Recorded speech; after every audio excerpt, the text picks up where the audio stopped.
Well, good afternoon, everybody. Welcome to the Los Angeles County Arboretum Botanic Garden. Thank you for taking the Arboretum Tram Tour. My name is Eric, and I'll be your guide. The driver here is Arboretum Al. We're going to go through the entire 127 acres of our botanical garden and historical site.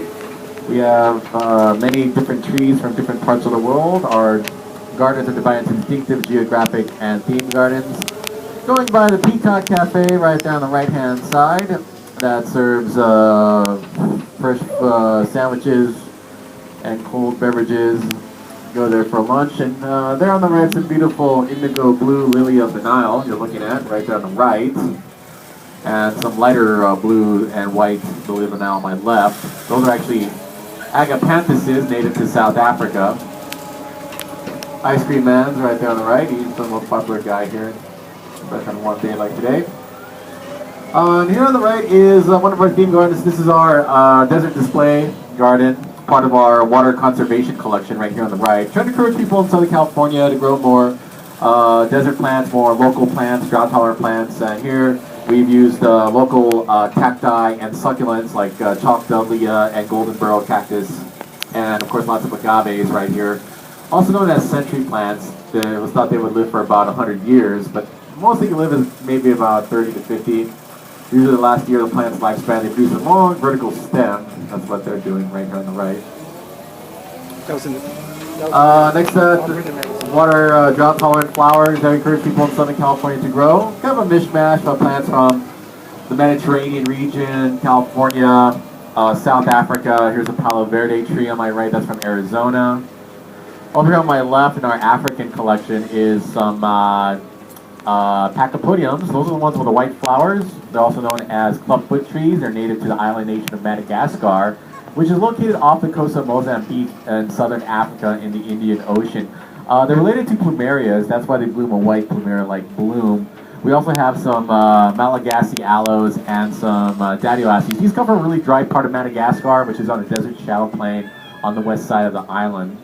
And then you hear Mr. Peacock saying hello. That's a natural call response they make whenever they hear a loud engine going by. And it's part of their mating call. And here on the right is some beautiful gardenias underneath a 100-year-old Peruvian pepper tree. That's a remnant from the Rancho years here. No, it's the one with the red, small red seeds. Those are the peppers. That tree actually looking at, that's a carrotwood tree from Australia. Which, don't know why they call it that, because it doesn't look like a carrot, tastes like a carrot, but they call it a carrotwood tree. Yeah, the Aussies, they always like to make up nonsensical words and stuff. Where are we right now? We are in the Australian section. Right there, that purple? Yeah, we're right here right now. This is it, yeah. See right here on the right is, oh yeah, I'd like to point this out. The peahens are right there, and some of them just had their babies, their pea chicks. So you might see them kind of foraging on the ground there. The mom is teaching them how to forage for seeds and grubs. I think they're in the back, actually, kind of right behind these snail seed trees. But those are, you see two peahens. Those are the females. They're on that branch there. They're the ones with the brown feathers. They're kind of hard to see. The males are the ones that really stick out. They're the ones with the colorful trail feathers. Those are called peacocks. That's an adolescent male right there. Takes about year and a half for the males to grow the first set of trail feathers to come in. Go along that pathway, that'll take you to the tropical greenhouse where we have a vast collection of orchid flowers on display. Here we got some bird of paradise, Sterolitzius from South Africa, right there. The bloom shaped like a ornamental bird. And it's cousin of the giant bird of paradise, Sterolitzius Nicolai, right there on the right. And here on the right is a southern magnolia tree with a big white bloom, native to the southeastern United States, followed by a gold medallion tree right there, the yellow bloom, native to South America.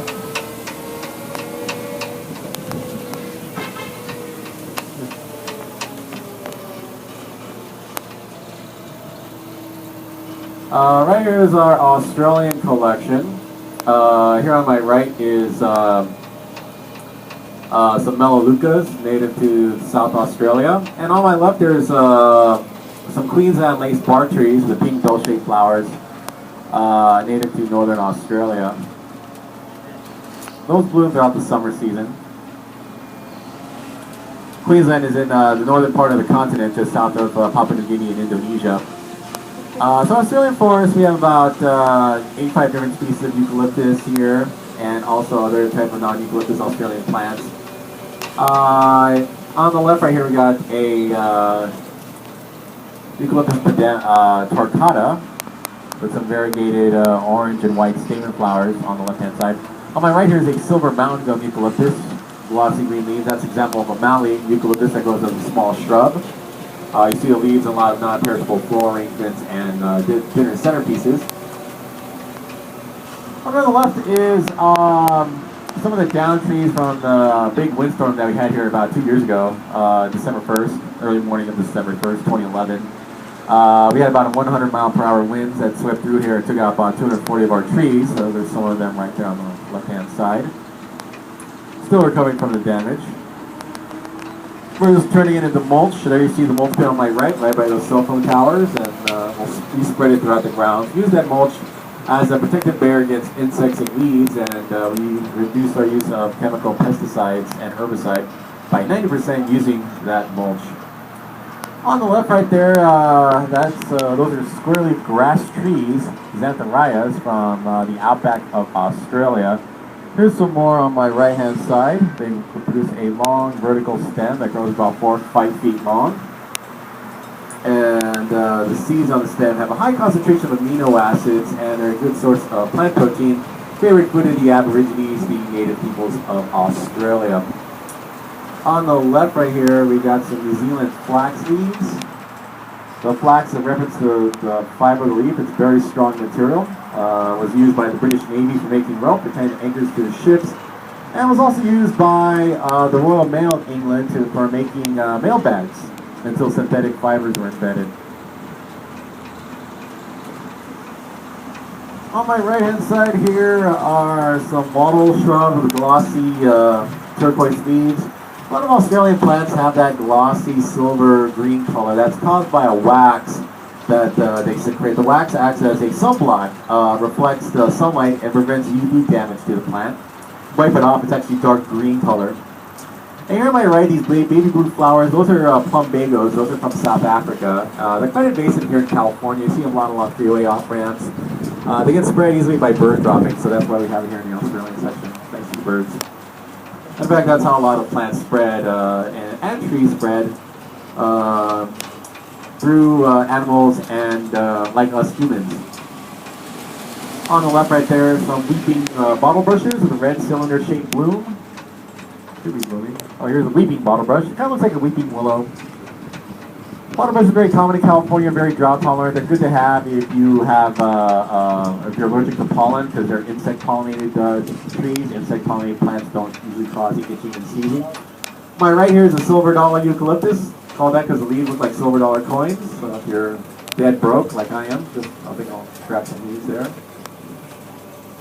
Yeah, they don't pay us so much. And right there on the left is our serpent trail that zigzags through the Australian forest right by the silver Mallee eucalyptuses that is shaped like a serpent and has mosaic artwork inspired by Aborigine folk art. Further down the road here, more eucalyptus. Some of them were flowering with a variety of colors, white to red to pink. Here's some spotted gum eucalyptuses on both sides of the road, named for the spotted pattern of the bark. And oh, here's a flowering. Here's a rusty gum eucalyptus on my right with rusty yellow stamen flowers. Usually gives off a sweet honey aroma. And this tree on my left there, that's a blue atlas cedar tree, turquoise leaves, native to the Atlas Mountains of Morocco and Algeria in North Africa.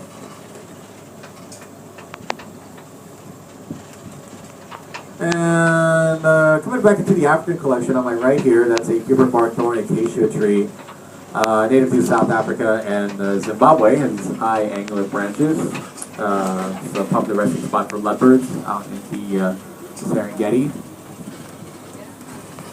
Next set is our Moroccan and Canary Island collection. Here we got some dragon trees. They kind of look like palms, but they're actually related to agaves. They're native to the Canary Islands, a chain of Spanish islands off the coast of Morocco. They're called dragon trees. or racinias, because the sap is a blood red color. And it was used as a type of paint. It was used to varnish Spanish guitars. It was also burnt as an incense called Sangre del Dragón, or dragon's blood, because the sap is a blood red color. And on the left there, South African bush willow, the broad horizontal branches. A lot of trees from sub-Saharan Africa grow horizontally because of the intense heat that they get there, intense sunlight. On the right there, that's a ceiba. That's actually from South America. We'll see more of those later in the tour. But here on the right is a tower thorn acacia shrub, the yellow flowers. That produces these long white thorns that grow about 4 or 5 inches long and are very sharp. That's native to the Koro region, which is a dry desert region in South Africa and Namibia. And here on my right is a crepe myrtle producing a purple-violet bloom. Crepe myrtle trees are from Taiwan and Okinawa. Those are Asian islands between Japan and China. They have a nice smooth beige bark, and they're a very popular summer blooming tree here in California, and also other hot sunbelt states like Arizona, Texas, and the South. They're very heat tolerant, very humidity tolerant as well, and come in a variety of colors from white to lilac to dark pink and purple. So you'll see a lot of crepe myrtles here, and also in all over Southern California and in the South. On my right here, this big dark tree is an ironwood tree that's native to Iran or Persia. It's called that because the bark is so heavy. Throw a branch in the water, it'll sink to the bottom like a stone. It does not float. On my right here, got a cascolote tree, a sapote tree with a green sapote fruit. That's a sweet fruit tree from Mexico. And this one's a jacaranda. That was bloomed a couple weeks ago with the bright, dark purple flowers. That big cypress tree right there, that's a Montezuma cypress, native to Texas and the Gulf side of Mexico, named after the Aztec Emperor Montezuma. Flowering senna right there on my right, the light yellow flowers. And over on my left is our jungle garden. Here we got some loquat trees from Japan and China. Behind that, some banyan fig trees from India. And we also got lots of redwoods, sequoias from Northern California. Here's some coast redwoods. Sequoia sempervirens, and the giant sequoias. You go up into Northern California, north of San Francisco, up in Marin County, these redwoods can grow up to about 200 feet tall or more, and the truck gets so wide you can actually drive this tram through a redwood. Ours is only about 20 years old, so it takes about 1,000 years for them to catch up to the ones up in Northern California. And there you see the west side of Baldwin Pond on the left, sometimes called Baldwin Lake. It's a bit too small to be a lake, it's about 3 acres, but it's a natural sag pond. That's what geologists call it. Probably because a lot of SAG members have swum in the water, like Johnny Weissmuller when he was doing the Tarzan movies in the 30s. So right there. On this side, right by the papyrus reeds, they built a boathouse for the first Anaconda movie with Jennifer Lopez, Ice Cube, and John Boyd. That was filmed right there. That was the Amazon River. Yeah, we've been a very popular film site since the 1930s when the Chandlers, the last private owners, owned the property until about 1948. That's when they sold it to the county and the state, and we've been in county Arboretum since then. On the right, there's Tule Pond. That's the northern extension of Baldwin Pond. Baldwin Pond is actually, well, these are both exposed parts of an aquifer, which is an underground water system. And Baldwin dug this open so that he can make it easier for his horses and his cattle to drink water. And here we attract lots of waterfowl here, like these Canley geese, wood ducks, and mallard ducks. There you see some mallards right there on the right-hand side. These are California willow trees on my right. You see along the LA and San Gabriel rivers. On the left right here, this is an artificial pond. This is part of our Meadowbrook stream. But we call this section our turtle pond because we get a lot of red-eared slider turtles right there on the left, sunning themselves on the rocks. Those are abandoned pet turtles, and people get tired of them. They end up here, where you see them getting some sun. On my right here is a Damyo oak tree. That's a deciduous oak tree native to Korea and Japan. And that's followed by a Hong Kong Bikini tree on my right. Also known as a Hong Kong orchid tree because the bloom looks just like an orchid flower. And on the back of Tule Pond there, we got some tupelo trees, some bald cypresses, pepperidge trees. Those are trees you see growing along the bayous of Louisiana, Alabama, and the Florida Everglades. So this area gets used a lot as a swamp setting. On the left right there, we got a patch of star jasmine from West Asia in the Middle East. And another crepe myrtle, blooming crepe myrtle there with the pink flowers. This area they're coming into right now, this is our your Asia, North America collection. So we have trees from Europe, Asia, and different parts of North America. On the left is a Katsura tree from Japan. Behind that, that's a pin oak from Maryland and Delaware. Over here on my right, we got a big Kashmir cypress tree with glossy green leaves native to the Kashmir region of India and Pakistan. A shredded bark melaleuca from Australia. Some spruce trees on both sides of the road, native to China. And on the left right here, we have some Asian and North American honeysuckle, or viburnum. That's its scientific name. On my right here, some more Australian melaleucas. These are called snow in summer because in early June they produce a white fringe flower that looks like snow has covered the tree. On the left right here is our Grace Callum perennial garden featuring plants that live for more than 1 year, like Lydia roses with pink blooms, salvia, euphorbias. We got some shrimp flowers right down the left from Mexico, Justicia, with the bloom shaped like shrimp tails. And some Chinese snowball viburnum right there on the left with the white puffy blooms that look like snowballs, native to China and other parts of Asia. On the right here, we got a ginkgo biloba tree, also known as a maidenhair tree because the leaves are shaped like a maidenhair hair ornament. Some of the oldest species on Earth are ginkgos, native to China and Korea. This is a spot right here that's maintained by the Korean Garden Society, so that's why they put those two stone columns and that marker there. And Hangul, that's the Korean alphabet writing system. Next we're going by, on my right, one of the most popular spots here in the Arboretum, the Myburg Waterfall. This is a man-made waterfall on the bottom of the hill, Tulloch Knoll. And here it's surrounded by variegated fig trees and some California ferns right there. It's actually three waterfalls, three cascades stacked on top of the other. Top one, middle one, one center, and a small one on the left. Mr. Peacock saying hello. I think he's up in these oak trees right there on the top of the hill. The waterfall is man-made. It's actually separate from the middle brook on my left. Recirculates to the top of the hill, goes back down our aquatic pond.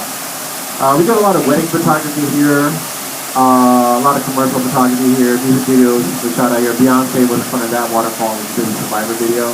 She was in Destiny's Child. I was filmed here. And if you think you saw the movie Wayne's World 2, it's Mike Myers, Tia Carrera, Rob Lowe. Rob Lowe tried to steal Wayne's girlfriend. You see the waterfall in the background now. That was filmed here as well. And the Meadowbrook lawn on the left, that always gets used as Central Park for productions that take place in New York City. Yep, but they don't have the mountain. They take out the mountains though. There's no mountains in Manhattan. On the left right here, we got is our daylily and magnolia collection. 1,100 different variety of Asian magnolia flowers. Very easy to cross-pollinate, come up with different color combinations. A lot of unique names. Some are very fragrant. That's what you're smelling right now. We also have Asian and North American magnolia trees in it, right down on the left. The Asian ones bloom in the winter, especially around February. And the North American ones bloom right around now, this time of year, late spring, early summer. Then we're going around on my right, a camphor tree native to China. That's the source of camphor oil. Camphor oil is used in a lot of medicines like Vicks Vapor Rub, and also camphorphenique, which is used for the skin ointment. And the leaves themselves have a really strong medicine smell. And that's what causes that vapor that opens congested throat and nose is camphor oil. On the right here, we got some rosemary from the Mediterranean region, used a lot as a culinary herb. Behind that, some lavender, some pomegranate. So this is our herb garden on the right. It's a lot of culinary and medicinal plants in this section. Of course, ginkgo will use a lot for helping you with your blanked out. Forgot. Oh, memory. That's on the left, right behind this ginkgo tree, remnant from the Baldwin years. That's Lucky Baldwin's coach barn, built in 1887. That was the detached garage to his guest house, the Queen Anne Cottage. Barns built in the same Queen Anne style. That's where his guests would keep their horses or their stagecoach. Elias Jackson Baldwin was the most famous owner of what's now the Arboretum. The Arboretum was the heart of a big ranch called Rancho Santa Anita, or Baldwin's Ranch. That's where the racetrack got its name. And that's what Arcadia was known as. It was known as Rancho Santa Anita. Until Baldwin incorporated Arcadia in 1903 and became its first mayor. He was the third landowner, actually. There were three of them, three private landowners prior to him. William Wolfskill, Harris Newmark. First one was Hugo Reed, who was a Scottish immigrant. He got title to the land during the Mexican period in the 1830s when the Mexican government secularized all the church properties. Originally, Rancho Santa Anita was an 8,000-acre mission plantation staffed with local Tongva, or Gabrielino Indians, that's what the Spanish called them, and it was run by Mission San Gabriel. In fact, the whole San Gabriel Valley was under the jurisdiction of Mission San Gabriel, so that's how the valleys got their name. Same thing with San Fernando Valley and Mission San Fernando. On my right, speaking of Mexico, this is our Mexican collection. There you see some shrubby senna, the yellow bloom, and some more azul agaves or magueyes from Jalisco, the state of Jalisco in western Mexico. That's the species of agave where tequila is extracted from. Yep. And we ran out of the free samples. I drank them all last night. Sorry. Woo! Yeah. Agave, tequila is actually the distilled nectar of the agave plant. The nectar by itself is actually naturally sweet. Used a lot as a sweetener, especially for people who are diabetic, because it's a low glycemic sweetener, so it doesn't spike your sugar. But it's still high in calories, though. So if you want to cut your calories, you probably don't want to. You probably want to use something else, like the stevia plant, for example. Here's a desert willow tree with purple blooms. See these along the 10 freeway, drive out towards Palm Springs.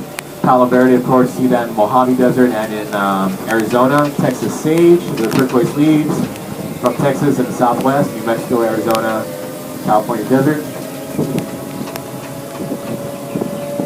Right now we're taking the back road to the top of the hill, called it Knoll, which is the highest point of the Arboretum. On my right-hand side, we got some Engelmann oak trees, also known as Pasadena oaks. This here to the right is how most of Pasadena, Arcadia, Monrovia, the San Gabriel Valley looked like 400 years ago before its natural setting. I mean, even before the freeways and the strip malls and all the big houses. Here we got some Matilaha poppies with the white bloom. That's a native California wildflower that would grow around here in the San Gabriel Valley. The Tongvas, like other California indigenous people, would harvest acorns from these California oaks. They would grind them up, make an acorn flour. They would put it in these watertight baskets, filter out all the toxic tannin parts, and make an acorn meal. That was the base of their diet. They would use it to make a flatbread similar to a tortilla, as kind of a porridge. And then they would also supplement with wild game and wild berries. They would hunt for deer, rabbits, forage for toyon berries, Mexican elderberry. If they're on the beaches, in Long Beach, Santa Monica, they go out and fish too. Over on the right, these are evergreen ficus trees from the southern hemisphere. So that's South America, South Africa, and Southeast Asia, like the Philippines, Indonesia, and Malaysia. On the left right here is a tree that's popular in the Philippines and Mexico. This is our avocado grove with 14 different variety of avocado trees. Yep, we make a lot of them. And that big tree on the left, on the bottom of the ditch there, that's an ambu tree. It's a multi-trunk tree. So that's one tree you're looking at right there. That's native to Paraguay and Bolivia in South America. So this area coming into right now is our Mesoamerican, South American collection. So here we have lots of trees, flowering plants from Mexico, the Caribbean, Central America, and South America. Although a few Asian plants as well. That's another crepe myrtle, the dark burgundy pink flowers right there on the right from Taiwan. Ooh, here we have some variety of senna from Brazil, the one with the yellow flowers. Moving over to the left, we have an old prehistoric cactus, a leaf cactus from Ecuador. That's one of the few cactus plants that has whole leaves growing on it. More modern cactuses like the nopal cactus, the needle itself acts as the leaf, observing photosynthesis. Some Peruvian sage right there on the left, the orange bloom. Here on the left, got our plumerias from the Caribbean are starting to flower. So a lot of those plumeria plants were donated to us by a Cuban gentleman from Santa Monica, who, as a hobby, he likes to grow plumeria and breed plumeria plants. More of the cebas on both sides of the road. They have a greenish-gray bark. Lots of spikes on the bark. The spikes are there to protect the tree from big prehistoric mammals like giant sloths and mastodons from eating the tree that used to roam South America billions of years ago. On the right there, I got some South American evergreen ficus trees, or evergreen fig trees from the Amazon.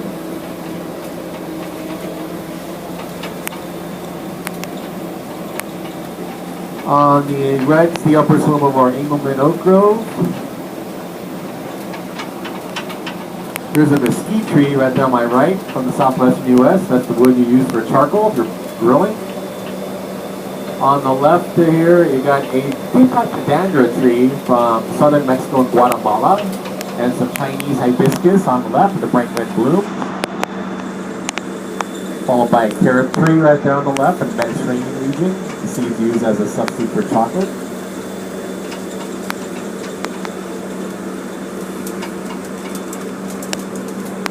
And now we're coming to the top of the hill, Tallest Knoll, highest point of the Arboretum. Here we're going around a sycamore fig tree native to North Africa and the Middle East. Those hairs you see on the sides of the branches, those are actually the buds where the figs grow from. Over here on my right, you got some orange lantana right there, flowering plant from South America. And on our aquatic pond there, we got some water lilies and lotus flowers and different variety of Agapanthus and canna, and other type of plants that can grow in about 6 inches of water.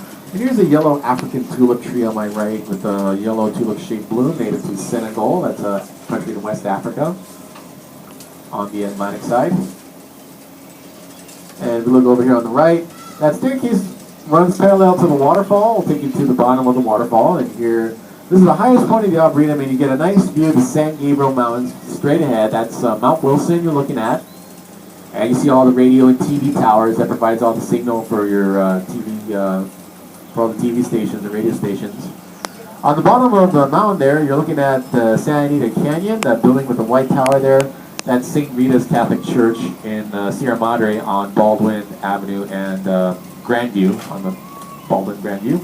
Can we get out and see the waterfall? You want to see the waterfall? You can get off, yeah. But I can't guarantee you're going to get back on. Yeah. Sorry about that.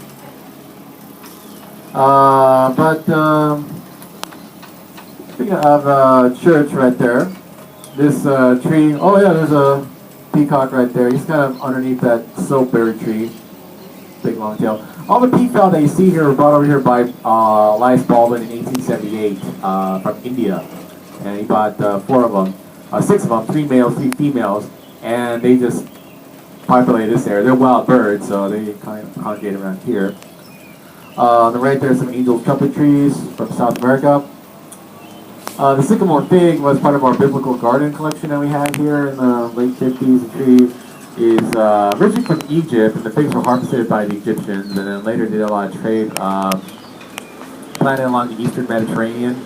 The figs were harvested by the Israelites, and it's referenced in Judaism and Christianity. In Judaism, Jeremiah and Amos gather fig fruits in the Torah, or if you're a Christian, you call it the Old Testament. In the New Testament, Zacchaeus climbs up a sycamore fig, much like that one in Jericho, to see Jesus of Nazareth. That's the Christian reference to the sycamore fig tree.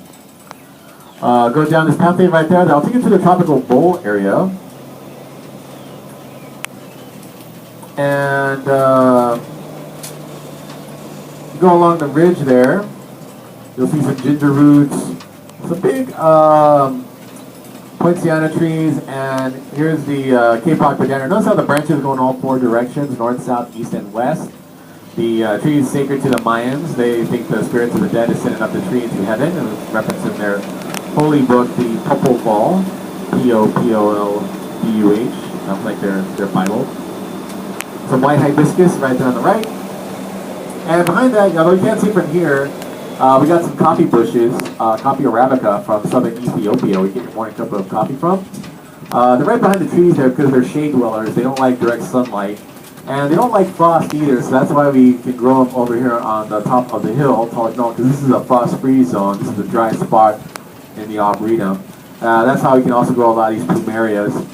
The tree right there, the bright red bloom, that's a Brazilian coral tree. Are very common in LA, and in fact the city tree of Los Angeles is the Brazilian coral. And more of the ceibas with a bottle-shaped trunk from Brazil and Argentina. In Argentina, the nickname for the ceiba is palo bracho, the trunken tree, because the trunk is round, like my belly, or a beer belly. That's why I call it palo bracho, trunker tree. And here on the right, got a yellow oleander tree from Peru. It's not a real oleander, this leaves look very similar to a Mediterranean oleander, but that's why I call it yellow oleander tree. That's what you notice, a lot of our trees, usually they have a placard on them that gives you the italicized scientific name of the plant, which is in Latin, because all scientists agree to use Latin for the classification of all living things. Started by Carol Linnaeus, a Swedish naturalist. So here the avocado trees, or aguacate as they call them in Mexico, are Persea americana. Persea is the genera, the Americana is the species. Its common English name, what family it is, and its country of origin is labeled on the placard. Over on the left are the ficuses. That's the Latin word for fig.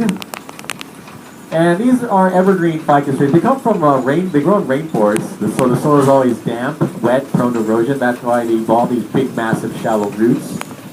So you don't want to plant an evergreen fig within 10 feet of your driveway or your house, because it'll destroy your plumbing and the foundation to your house, and will destroy your driveway. That's why I've had to chop up these evergreen figs right there that follow red mulch. That's what used to be a fig tree. Here are the Matilla poppies again on the left. Native California wildflower, very fragrant.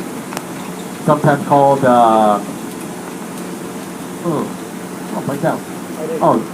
fried egg flower, because it looks like a fried egg sunny side up. Fried egg, yeah. Doesn't it look like fried egg sunny side up? Yep. And I'm not sure the runner-up to be the state flower of California. The golden poppy won out though, because golden poppy, you can cut them, put them in the vase, and it will stay fresh for a couple days. If you put a Matilla poppy in the vase, it will die out within a few minutes. So that's why the golden poppies, right there on the right, won out. And also because they're gold color, and we're the golden state, so golden poppy. And there are those fan palms right there. That's the iconic LA Southern California palm. They're actually not native, not indigenous to Southern California. They're indigenous to the southern tip of Baja California, right around Los Cabos, and the state of Sinaloa on the mainland of Mexico, other side of the Gulf. They were right over here, right around the mid to late 19th century. And a lot of the those ones right there, and the Mexican fan palms planted around Baldwin's house, or planted by Baldwin himself over 120 years ago. So we have some of the oldest Mexican fan palms in LA County. Right on the right, that's timber bamboo from China and Southeast Asia. That's the type of bamboo used for making bamboo flooring and furniture. It's also used as scaffolding by contractors in China. The restrooms are right there, right behind this green philodendron. That's an epiphyte plant native to India. Philodendron means love of trees, because it grows around trees and other objects within its vicinity. And to my left right here is our famous rose garden, with some Dave Austin hybrid tea roses, full bloom, surrounding a grass courtyard, with some English-British influenced garden design. It was designed by Charles Huntsman Trump, very famous landscape architect in the 1950s. That's a very popular spot for wedding ceremonies, and I think that's they're doing a wedding rehearsal right there. This right here? That's, I believe, is called the Lydia Rose. We have about 40 different cultivars of roses in this area. So I'm not really familiar with all of them. It's surrounded by our citrus collection. Here we got some Chinano orange trees. These are small dwarf-sized oranges that a lot of people mistake for kumquats. They're native to Italy, and they're used for just decoration, really. Ornamental tree. The small fruit itself is the orange is very sour. It's not good to eat. Here we got some nopal cactus on my left from Mexico. It's called prickly pear cactus here in the States. In Mexico, they call them nopales or nopalitos. The leaves are a delicacy. You see them in the produce section of a Mexican supermarket. Of course, they scrape off the thorns before they chop them up and fry them. Usually they mix them in with some scrambled eggs, wrap it up in a tortilla.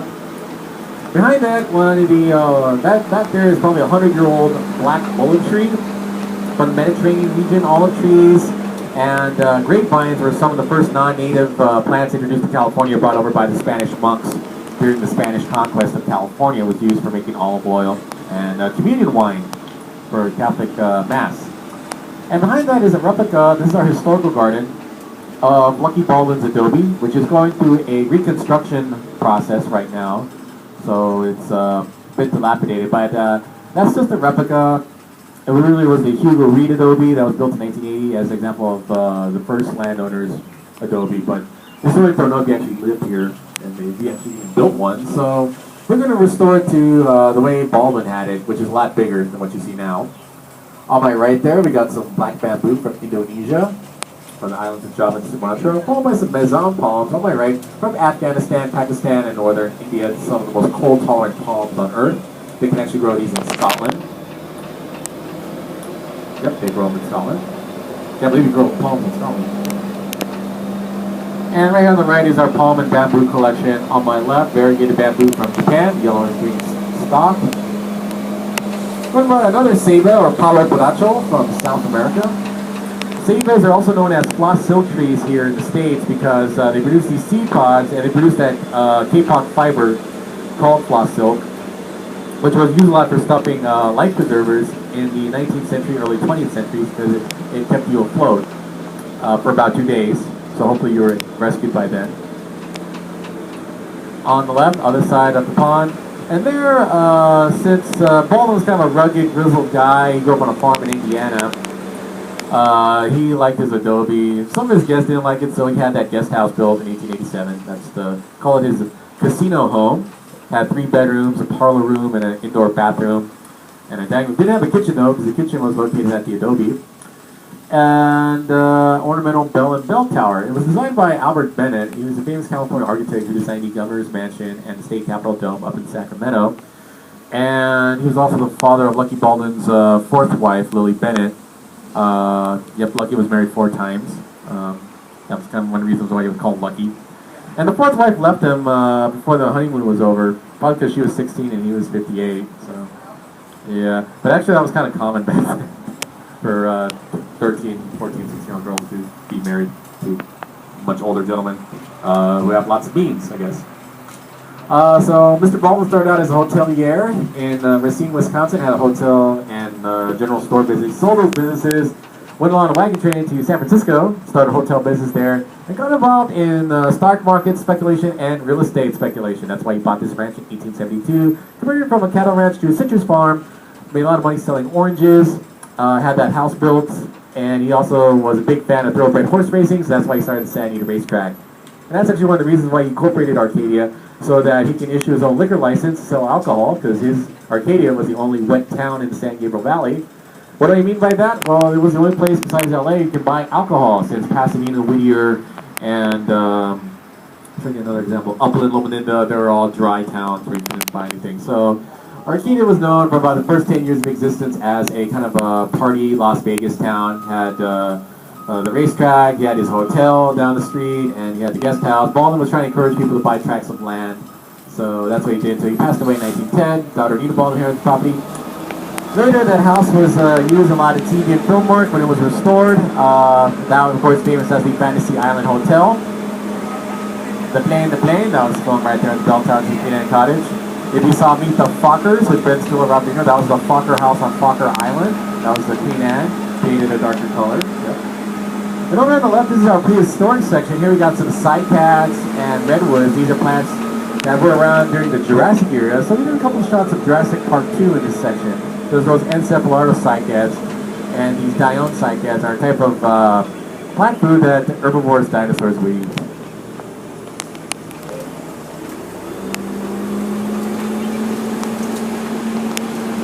And then on the left is the stage for the Pasadena Pops. They're having their summer concert series here. Actually, their show is tonight. They're getting ready for that. I think tonight they're having, they're doing musicals. Michael Feinstein's, he's a conductor. MGM movie classics with Christine Ebersole and Rob Raines, doing music from Judy Garland, Gene Kelly, and Fred Astaire. And just to let you know, we are closing early today for the show. We're closing at 3:30 rather than 4:30. If you don't have a ticket for tonight's concert, you probably leave the parking lot by 4. If you want to buy concerts for tonight's show, we have some Pasadena Pops people. They have a table outside where you can buy tickets. And next show is going to be on August 10th. And that's when they're going to do the classical mystery tour, music of the Beatles. And the season finale would be Gershwin and Me. So we'll be doing Gershwin's music tours. And here are the flyers for all the information if you want to go tonight for August and September. Kind of squeezing between some Bougainvillea on my right. Got some Porta Poticus right there. And that produces a unique aroma the day after the concert. Ooh. On the left there is the Bauer Pool, the Bauer Fountain. Maybe you saw the movie Bridesmaids with Melissa McCarthy and Christine Lee, the wedding reception scene. They filmed that right there with Wilson Phillips. That was also the fountain in front of the Taj Mahal for the movie Bucket List with Jack Nicholson and Morgan Freeman. That was filmed right there. There's a gold medallion tree on my left, the yellow bloom, that's from Brazil. Along with this jacaranda with the purple flowers there, that's also from southern Brazil and Argentina. They're going to have the World Cup next year. And the Olympics the year after that.